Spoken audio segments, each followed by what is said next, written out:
Hello and welcome back to iBluairJgR Gaming for Comedy. This is Uncut Blade Soul. We are playing the Warlock still. We are level 8, and this guy is just dancing up a storm. Okay, let's get into it. We're in the cave. We're right where we left off for now. Like I said before, eventually I am going to just take some time to move forward in the stuff so we can get to some more exciting gameplay. But for now, we're just going through the low level stuff, just sort of feeling it out. And right now, what I'm gonna do is I'm gonna see if I can herd up all these guys and just blow them up, just completely decimate them. Hey guys, come over here. It's time for you to get destroyed. Oh, well, I didn't instant kill him, but it's close enough. And I'm not really sure how this ability works. It says it makes Dragon Call or Wingstorm cast instantly upon successfully finishing the attack. I'm not wearing my glasses again. Okay, so yeah, I'm not really sure how it works, and it's gonna be a while before we really start to figure out how this class works. Simply because we're killing stuff so fast that we don't have time to really do a rotation. But we do have time to herd up all these bad guys and then blow them out of the water.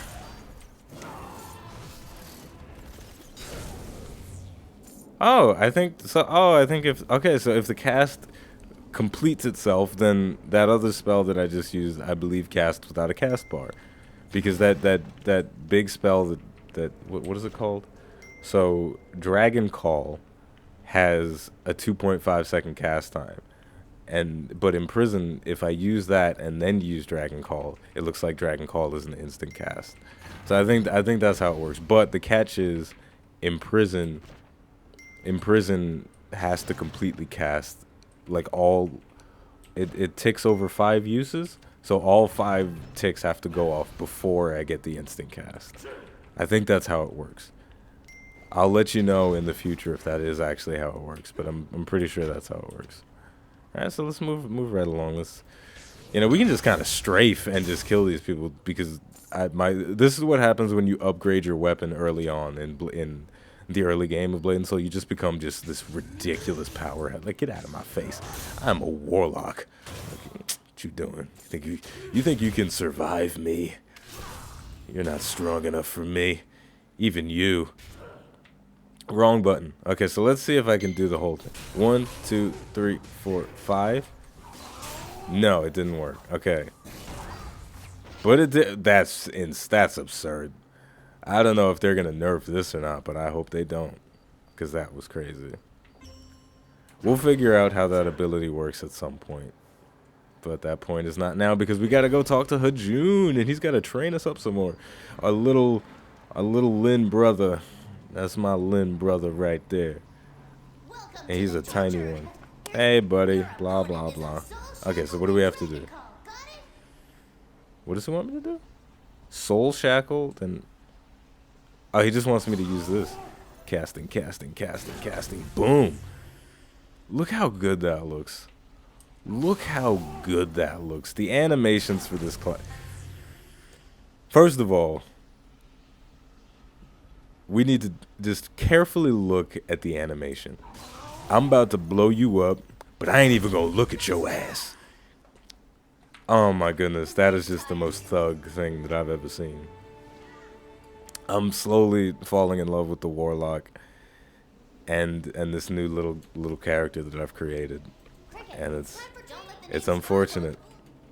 I don't think the assassin is gonna fall to the wayside, but this guy's pretty cool, man. This guy's pretty cool. So okay, so we're gonna teleport to that next location. Oof, and I gave him that grisly voice because we grown ass men out here, right? We grown ass men. That's what it is. It's a little ridiculous. So we'll reconvene once this loading screen is done. Okay, here we go. So we're back and we're turning in the quest. But now that we're here, I have a question for you. When you make a character in an MMORPG, what do you like to go for when you make that character? Do you like to make it a sort of reflection of yourself, or do you like to just make it a complete fantasy, right? Because right now, what I'm doing, I'm going down the fantasy route with this character, right? Because I'm not a I'm not a short person with a tail and ears, and I also do not have an afro, and my skin is brown. But my other character, my assassin, the main character that you've seen most of the content for, the assassin, my assassin, it looks a bit more like I do in real life. With the exception of the afro, I shave my head, so I don't have an afro. But in terms of the face, it's close. There's a resemblance. It's not like a complete recreation of me. It's not a perfect recreation, but it's close. It's so strong, man. I don't get to do anything. I'm just pew pew. I'll do it later. But yeah, so when you create a character in an MMO, with a good character creator, do you prefer to make your character resemble more like yourself, or do you just go down that full fantasy route? Do you make a waifu? Just give her just big gazongas and a big booty, just or what do you go for? I'm curious, because I like to go for the realism most of the time. I try and put myself into the character. I'm just pew pew and stuff just because I can at this point. I mean, it's crazy. Range DPS is so crazy. I'm not used to playing range classes, and just the fact that I can just run and gun and just get like a little bit of extra experience for no reason, for basically no effort, it's insane. And I think all the quest items have been picked up. So what I'm going to do is I'm going to change channels to channel 11, all the way to the bottom. Yeah, see, this is... So first, let's do that cool thing where we kill everybody with one... Well, we don't even really need to do it. Get out of here, guys. But what we do need to do is pick up these stolen rations. There we go, we got some stolen rations. Yeah, I guess one of the downsides, and maybe this isn't even a downside, but one of the things that is one of the major flaws with all MMOs in general is the fact that, sorry, I got a little bit of lag there. The fact that the low-level gameplay is, it devolves into just pew-pew. And it's all because I have my upgraded weapon. My weapon is too strong. That's what the problem is. But you know what? Who cares? I'm enjoying it. I'm having fun doing this. So it's like I'm complaining, but why? I'm complaining just to complain because I'm from New York and that's what we do.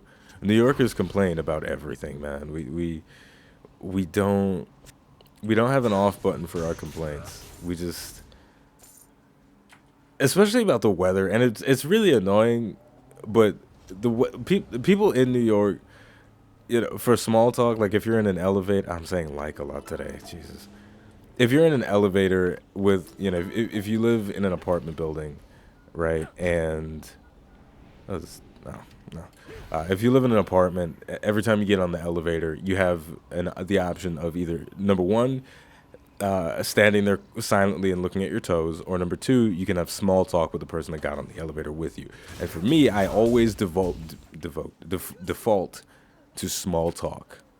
And, well, I don't always default to small talk, but when I do default to small talk, I talk about the weather, no matter what. And it's always awkward no matter what, but from my experience, everybody's always got a problem with the weather, and myself included, right? In the wintertime, I like it to be really cold, like Canada cold. That's what I'm talking about, right? And in the summer, I hate the summer in New York because it's kind of humid and the subways are gross when it's hot, okay? So in the summertime, it's like, oh man, it's real hot out there, man, isn't it? It's like, yeah, man, it's really hot. And in the winter, oh, it's not that cold. I was like, oh, I don't like the cold. It's not, I hope it stays like this forever. And it's just, it sucks. Elevator talk is the worst, but what I'm trying to say is I feel like I always have stuff to complain about, and in my experience, a lot of people that I know from New York that are, you know, born and raised New York natives, we complain all the time. So if you ever meet somebody from New York, that's another question for you. Do you know somebody from New York, and if you do you find that they complain more than necessary? And if insane, hey, it casted instantly that time. Okay, so yeah. So yeah, if you know somebody from New York, do you find that they complain more than usual? Because I certainly do. I complain more than other people, I think, from other states. And that just goes to show you that as a New Yorker, I believe that everything that I do, even the unsavory things, is better than what other people do in other states. And that's just how ridiculous we are in New York. Okay, here we go. 1, 2, 3, 4. Oh, I got knocked down. Crap. Okay. Wait a minute now. Let's calm down. Let's cut that out. That didn't go too well. Yeah, even the unsavory stuff about my personality, I think it's better than other people's personalities just because I'm from New York, you know? Because people complain all over the world, right? All over the country, people are complaining. All over America, people are complaining. But because I'm from New York, I believe that I complain more than everybody else, right? I believe that my city is the greatest city in the world, because it is. And, you know, it's crazy. It's crazy. So what do they want me to do? They want me to knock down the guy. Oh, he's gonna do a joint attack. So okay, well, let's move on from the New Yorkers are the best thing, because we are, and you don't need to listen to that. You don't need to feel bad about yourself. I messed up. New York's still the best. Here we go. Knockdown. There we go. So that is a joint attack. That's one of the main mechanics in Blade and Soul for party gameplay. There's a plane overhead, but that's fine. So stronger enemies, elite enemies, they can be CC'd, but you have to use 2 CCs of the same type back to back in order to CC them. CC is crowd control. So if you want to knock down a boss, then you have to use 2 knockdowns on him. If you want to stun a boss, you have to stun him twice. The type of CC you do to the particular boss, it's sort of inconsequential, but certain CCs open up different abilities for other classes. For example, I think the destroyer on a stunned target, or maybe even a knockdown, when they can pick them up and sort of punch them in the face, and that lets the group get off free damage on the target. And same thing with the Lin Blade dancers, and the summoners can grapple somebody, so they can just hold them down if they get knocked down, and they can, you know, once again, the party can get some free damage off on the target. So that's my little serious spiel for the day. But we're gonna turn in these quests, and we're gonna accept this quest. And there we go. Oh my gosh, just send me. I'm tired of being here, and I don't think I have to be here anymore. I think I finally got a quest to go to the next area. I did. Okay, so what's gonna happen now is we're gonna close out, and we're gonna take a little break. But the next time, come on, camera, please. Thank you. The next time we reconvene, we are going to be in the Jadestone Village. So we're gonna do a little bit of leveling on our own. We're gonna get level 15, and then so that way the next time it's not just gonna be me talking to you guys. Because even though I know you love listening to me talk, I know you love it, because I'm a New Yorker, and I know you love everything about me. Or maybe you don't. I don't know. But either way, thank you for watching iBluairJgR Game of Comedy. I hope you enjoyed it on a serious note, because I enjoyed making it. And there you go. I'll see you next time.